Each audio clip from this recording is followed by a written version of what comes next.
रहमानिर्रहीम। अस्सलाम वालेकुम बच्चों, स्टैटिस्टिक्स चैप्टर 7 हम कर रहे थे।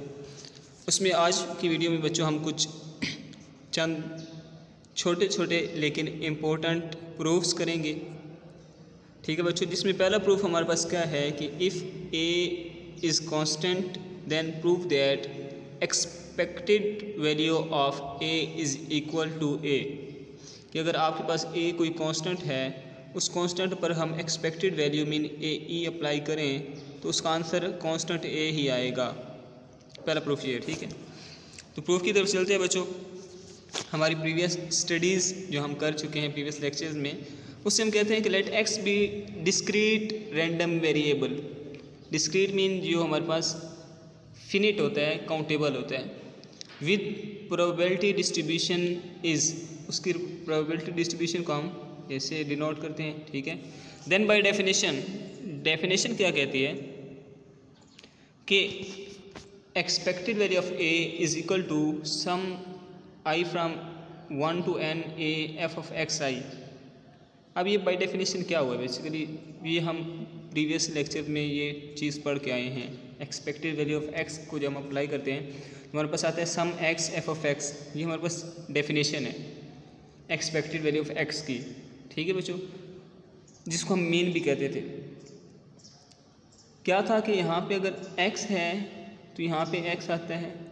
ठीक है, और ये फंक्शन है, ये तो फंक्शन f ऑफ x ही रहता है। ठीक है, अब यहाँ पे हमारे पास क्या है a, तो यहाँ पे क्या आ जाएगा? a आ जाएगा। फंक्शन तो f ऑफ x का ही रहना है।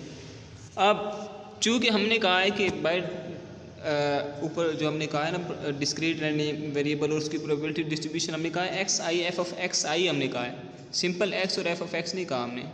ठीक है, जब हमने प्रूफ करना होता है तो हम उसकी जनरल फॉर्म लेते हैं। जनरल फॉर्म ली है। अब हमने चूँकि एक्स आई लिया है तो हम कहते हैं कि आई जो है इसकी कोई ना कोई लिमिट भी होगी। तो आई की लिमिट हम बता देते हैं जनाब 1 से लेके n तक है। ठीक है, तो हमने ये डेफिनेशन अप्लाई कर दी यहाँ पे। ठीक, अब हम क्या करते हैं बच्चों, हम इस a को बाहर लिख लेते हैं सम से, और ये जो f ऑफ एक्स आई, क्योंकि इसके साथ आई नहीं है, इसके साथ आई है, तो इस पर हम इसका सम ओपन कर देते हैं। जैसे a f of x 1, a f of x 2, a f of x 3, फिर 4 up to so on a f of x n तक जाएगा। क्यों? हमारी लिमिट n तक है, 1 से लेके n तक है। हमने इसको ओपन कर लिया। ठीक है, सम को। अब हम क्या करते हैं बच्चों, हम a सब में कॉमन आ रहा है, हम a कॉमन ले लेते हैं। हमारे पास रह जाएगा f of x 1, f of x 2 up to so on f of x n। ठीक है बच्चों, अब ये जो एफ ऑफ एक्स 1 से लेकर एफ ऑफ एक्स n तक हमारे पास बन रहा है, इसको हम सम की फॉर्म में लिखना चाहे तो हम क्या लिख सकते हैं? आई जो है वो 1 से शुरू हो रहा है, यहाँ पे आप देखिए 1 से शुरू हो रहा है। ठीक है, और कहाँ तक जा रहा है? n तक जा रहा है। आई 1 से n हो गया, और फिर आई जो है वो किसके सबस्क्रिप्ट में है?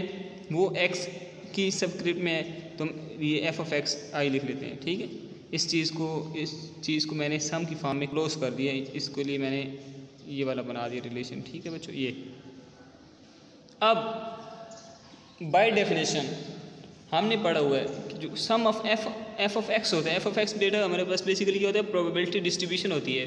प्रीवियस जितने भी क्वेश्चन हमने किए, जब हम probability distribution mean F of x का सम करते थे ना, होल सम करते थे, तो उसका आंसर 1 आना ज़रूरी होता था। उसका आंसर हमेशा 1 आता था। अगर आंसर 1 आता था तो हम नेक्स्ट फर्दर मूव ऑन करते थे। अगर 1 नहीं आता था तो हम दोबारा चेक करते थे कि हमारी मिस्टेक कहाँ पे है। मीन 1 आना ज़रूरी है। तो सम ऑफ एफ ऑफ एक्स जो होता है वो हमेशा क्या होता है बच्चों? 1 होता है। तो ये देखिए, ये है sum of f of x general form में। तो ये किसकी इक्वल होगा? 1 की इक्वल हो जाएगा। तो a इंटू 1 क्या बन जाएगा? हमारे पास a बन जाएगा। तो ये हमने ये चीज़ बेटा प्रूफ करनी थी कि expected value of a is equal to a। ठीक बच्चों, अब इसको नेक्स्ट थोड़ा एलिब्रेट करते हैं कि हमारे पास जब किसी कांस्टेंट के साथ कोई x मल्टीप्लाई हो जाए फिर एक्सपेक्टेड वैल्यू क्या करती है, उसका आंसर ये है। ये चीज़ हमने प्रूफ करनी है। ठीक है, बाय डेफिनेशन बाकी ये जो लाइन है, ये वाली लाइन हर प्रूफ में आप सेम लिखेंगे यहाँ तक। ठीक है, यहाँ तक। उसके बाद ये जो बाय डेफिनेशन है, यहाँ से मैं स्टार्ट कर रहा हूँ। ठीक है, बाय डेफिनेशन क्या था? एक्सपेक्टेड वैल्यू ऑफ एक्स जो था वो किसकी इक्वल आता है बच्चों? वो इक्वल आता है sum of x f of x की इक्वल आता है। ठीक है, यहाँ पे x है तो यहाँ पे क्या आ गया, x आ गया। अब यहाँ पे ax है बच्चों, तो यहाँ पे क्या आ जाएगा, axi आ जाएगा, ठीक है, और साथ f ऑफ x i आ जाएगा। अब x के साथ i क्यों लिखा है हमने, क्योंकि हमने जो अपने डेफिनेशन ऊपर हमने ये बताया था कि ये इस फॉर्मेशन में x के साथ भी i है और f ऑफ x के साथ भी i है, ठीक है बच्चों, इसलिए हमने यहाँ पे xi लिख दिया। अब हम क्या करते हैं, सेम हम a कांस्टेंट है, a पे तो सम ओपन होगा नहीं क्योंकि इसके साथ i भी नहीं है। अब जिनके साथ i है, x वेरिएबल है, फंक्शन f ऑफ x है, तो इन पे हम सम अप्लाई कर देते हैं। देखिए x1 f ऑफ x1 साथ ऐसे लिखेंगे a x2 f of x2 up to so on a xn f of xn, ठीक है, ये आ गया। अब a कॉमन ले लेते हैं, बाकी ये हमारे पास रह जाएगा। अब इस वैल्यू को हम दोबारा सम की फॉर्म में लिख देते हैं। दोबारा सम की फॉर्म में लिखेंगे, ये बन जाएगा सम xi f ऑफ xi, ठीक है, ये ब्रैकेट के अंदर जो वैल्यू है, ठीक है, यहाँ पे i की जो लिमिट होगी वो होगी i इज इक्वल टू 1 से लेके n तक, ठीक है, यहाँ पे है, ये चीज़ बन जाएगी हमारे पास, ये चीज़। अब बच्चों सम ऑफ डेफिनेशन के अकॉर्डिंग हम जानते हैं कि sum of x into f of x ये एक्सपेक्टेड वैल्यू ऑफ x की इक्वल होता है। यहाँ पे क्या है, ये देखिए sum of x f of x ये किसकी इक्वल होगा, एक्सपेक्टेड वैल्यू ऑफ x की इक्वल होगा, तो a into expected value of x यही हमारा प्रूफ था, तो ये हमारा प्रूफ हो गया, ठीक है बच्चों। कोई मुश्किल बात नहीं है, सिंपल सी बातें हैं, जस्ट आपने एक्सपेक्टेड वैल्यू की डेफिनेशन से शुरू करके ये चीज़ छोटी सी प्रूफ कर देनी, ठीक है।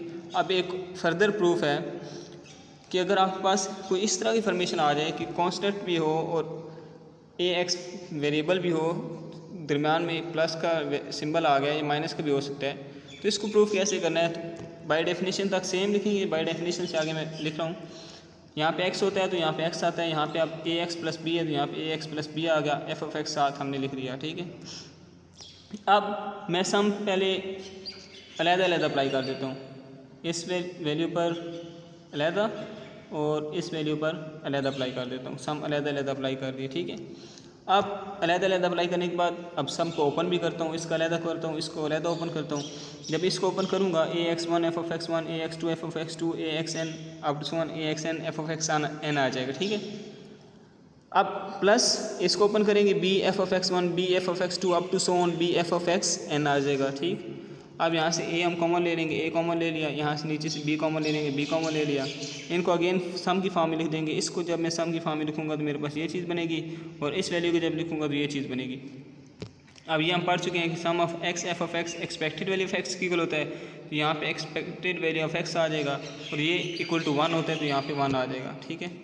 ये एक्सपेक्टेड वैल्यू ऑफ x और ये 1 आ गया। जब इनको आपस में हम सॉल्व करेंगे तो हमारे पास ये चीज़ आ जाएगी और ये हमारा क्या है, प्रूफ है बच्चों। यहाँ तक हमने प्रूफ करना था, इम्पोर्टेंट है, MCQs के हवाले से भी है, क्वेश्चन भी आ सकता है, ठीक है बच्चों। और ये जो आपके पास है एक्सपेक्टेड वैल्यू ऑफ ax यहाँ पे प्लस माइनस b, इसका प्रूफ भी आ सकता है, ठीक है।